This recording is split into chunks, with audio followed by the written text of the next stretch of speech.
महाराष्ट्राला काँग्रेसमुक्त आणि भाजपयुक्त करा अशी घोषणा भाजपचे राष्ट्रीय अध्यक्ष अमित शहा यांनी केली आहे। अहमदनगर इथल्या चोंडीमध्ये पंकजा मुंडे यांच्या संघर्ष यात्रेच्या समारंभात अमित शहा यांनी महाराष्ट्रात भाजपचं सरकार आणण्यासाठी कामाला लागण्याचं आवाहन केलं। शिवसेनेची सध्या भाजपचा सुरू असलेला वाद पाहता अमित शहांनी भाजपयुक्त महाराष्ट्राचं केलेलं आवाहन एक संकेत समजला जातोय। तर याच वेळी अमित शहा यांनी काँग्रेस राष्ट्रवादीवर जोरदार हल्लाबोल केला। आघाडी सरकारने 15 वर्षात महाराष्ट्राला लुटण्याचं काम केलं असा जोरदार हल्लाबोलही त्यांनी केला। पण त्यांच्या संपूर्ण भाषणात शहा यांनी महायुतीचा कोणताही उल्लेख केला नाही। हमारे प्रधानमंत्री नरेंद्र भाई ने कांग्रेस मुक्त भारत का नारा दिया है। अगर कांग्रेस मुक्त भारत बनाना है तो ये बहुत जरूरी है कि महाराष्ट्र भी कांग्रेस मुक्त बने और महाराष्ट्र भाजपा युक्त बने। नरेंद्र भाई की जब सरकार बनी और मंत्रिमंडल का गठन हुआ, एक के बाद एक मंत्री शपथ लेते गए। जब गोपीनाथ राव खड़े हुए तब मेरे मन में एक सवाल जरूर उठा कि नरेंद्र भाई गोपीनाथ राव को कौन सा विभाग देंगे। मैं भी पार्टी का महासचिव था, दूसरे दिन मैंने मोदी जी को पूछ ही लिया। 2-3 लोगों के लिए पूछा था, इसमें से एक गोपीनाथ राव के लिए पूछा था कि नरेंद्र भाई गोपीनाथ राव को कौन सा विभाग देंगे। उन्होंने कहा, अमित, गोपीनाथ राव को गरीब और गांव का ही विभाग देना चाहिए। एक गरीबों का आदमी है, एक गांव का आदमी है, एक किसान का आदमी है। और बड़ा महत्वपूर्ण मंत्रालय भरोसा कर कर नरेंद्र भाई ने गोपीनाथ राव को दिया था। उस वक्त भी चर्चा थी कि महाराष्ट्र में चुनाव आने वाला है। गोपीनाथ राव स्वाभाविक रूप से आज होते तो उनके नेतृत्व में भारतीय जनता पार्टी चुनाव लड़ी, तो गोपीनाथ राव क्यों वहां पर जाए। तब भी पार्टी ने तय किया था कि पहले वहां सरकार बनती है तो वहां गोपीनाथ राव मंत्री बनेंगे, बाद में यहां सरकार बनेगी तो यहां मुख्यमंत्री बनेंगे। पंकजा मुंडे यांनी सुरू केलेल्या संघर्ष यात्रेचा आज अहमदनगर चोंडीमध्ये भाजपचे राष्ट्रीय अध्यक्ष अमित शहा यांच्या उपस्थितीत समारोप होतोय। यावेळी भाजप आणि घटक पक्षांचे सगळे पदाधिकारी उपस्थित होते। यावेळी बोलताना रासपचे अध्यक्ष महादेव जानकर यांनी पंकजा मुंडे यांच्याकडे राज्याचं नेतृत्व द्या अशी मागणी अमित शहा यांच्याकडे केली।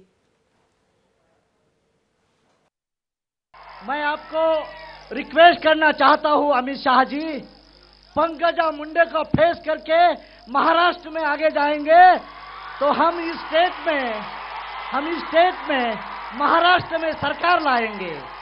और अमित जी शाह साहब, मेरी पार्टी छोटी है, मैं आपको रिक्वेस्ट करना चाहता हूं, देवेंद्र फडणवीस और मुंडे जी भी है, हम आपको कहना चाहते हैं, बहुजन समाज को अपील करना है तो आप बागडोर हमारी बहन के हाथ में डालो ताकि तुम्हारा चीफ मिनिस्टर बन जाएगा। दरम्यान याच कार्यक्रमात पंकजा मुंडे, विनोद तावडे आणि देवेंद्र फडणवीस यांनी आघाडी सरकारवर सुद्धा जोरदार हल्लाबोल केला। ही संघर्ष यात्रा चालल्यानंतर जे काँग्रेस राष्ट्रवादीच्या विरोधात आपण टीका टिप्पणी केली, तर तुम्हाला माहिती आहे काल अजितदादा पवारची कोल्हापुरात सभा झाली। अजितदादा पवार काय म्हणाले, अरे माझी सटकली, मला 100 दिवस द्या, मी टोल बंद करतो। अरे 5775 दिवस काय झक मारत होता। 5775 दिवस तुम्ही सत्तेत होतात आणि 100 दिवस कशासाठी द्यायचे। अजित पवार, आली रे आली, तुझी बारी आली, आता काय तुझं खरं नाही। आर पाटील म्हणतात की विनोद तावडे अजित पवारला जेलमध्ये घालायचं म्हणतो। या सगळ्यांना आता देवेंद्र फडणवीस, पंकजाताई, विनोद तावडे या सगळ्यांना मंत्री व्हायची दिवसा स्वप्न पडतायत। मला आठवण झाली, मुंडे साहेबांनी ज्यावेळी पहिली संघर्ष यात्रा काढली होती त्यावेळी या आर पाटलाचे गुरु शरद पवार हेच बोलले होते की मुंडे साहेबांना दिवा स्वप्न पडतायत। साहेबांनी काय उत्तर दिलं होतं, अरे स्वप्न तर मर्दाना पडतात आणि ते स्वप्न त्यांनी खरं करून दाखवलं. संघर्ष यात्रा निघाली, सत्ता आली.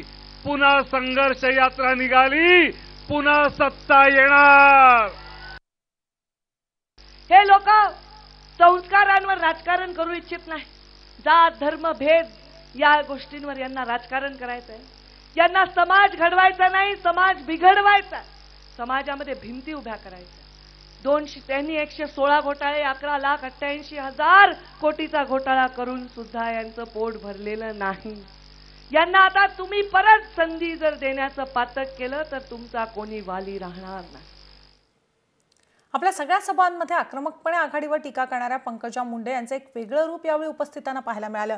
थोड्या मिश्किल आणि उपस्थितांमधून होणाऱ्या घोषणाबाजीनंतर चिडलेल्या पंकजा मुंडे यावेळी दिसल्या.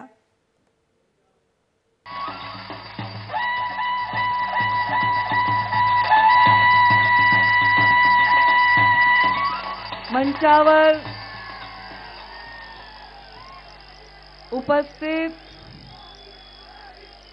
राष्ट्रीय अध्यक्ष, बसा खाली, खाली बसा, मध्ये डिस्टर्ब करू नका. राष्ट्रीय अध्यक्षांसमोर भाषण करते मी पहिल्यांदा, जरा इज्जत ठेवा.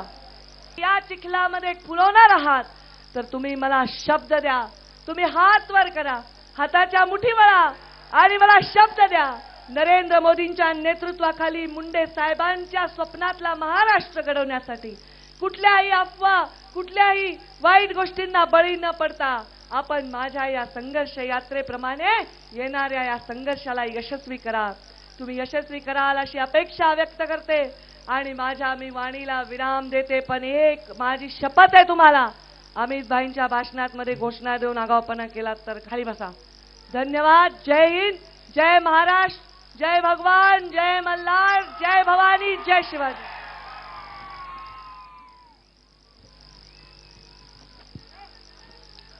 भारतीय जनता पार्टीचा यानंतर पंकजाताईच्या नेतृत्वाखाली